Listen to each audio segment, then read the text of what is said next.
So my name is Phillip Walker, and I have been a member of Our Redeemer since 1986. I was raised in the lower Rio Grande Valley of Texas. I was baptized at St. Paul Lutheran Church in McAllen, Texas, and I was confirmed at St. Paul Lutheran Church in Harlingen, Texas. So my first question for you, what does evangelism look like in 2022 in Irving, Texas to you? Irving is a very challenging environment for evangelism in a couple of ways because the community is more diverse now than it had been a few decades ago. And so the Christian faith is facing more challenges in the community. And Irving is an area where many people don't have high quality relationships. It tends to be an area to which people move and then after a time from which they move again. So I read somewhere that on average the typical American moves 11 times during their lifetime. And so when you move that many times, it's harder to get a sense of community that would in turn be an incentive for you to get involved with the church in that community.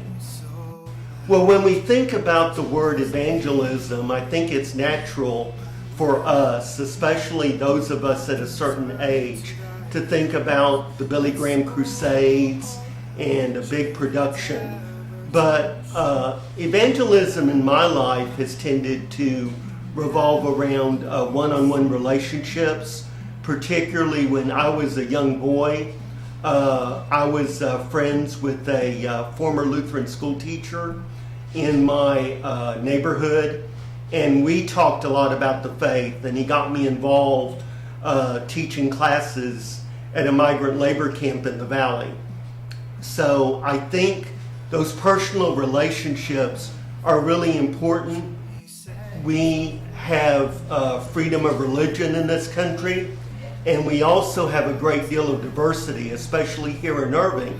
So there is the temptation to take the idea that we have freedom of religion and that we have diversity and to think that all religions are of the same value and they all lead to the same place and there's nothing special about Jesus. Have you talked to people outside the church and had any kind of personal experiences of things that held them back?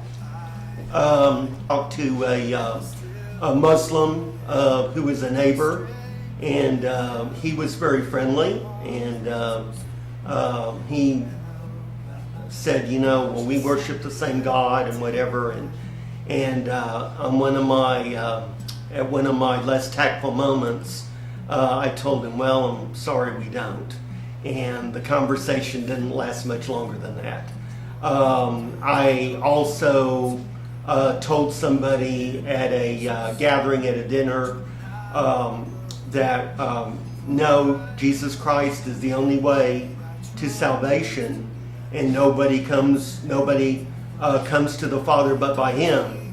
And so everybody else at the table was uncomfortable, and people left me at the table alone. So I've had a couple of instances.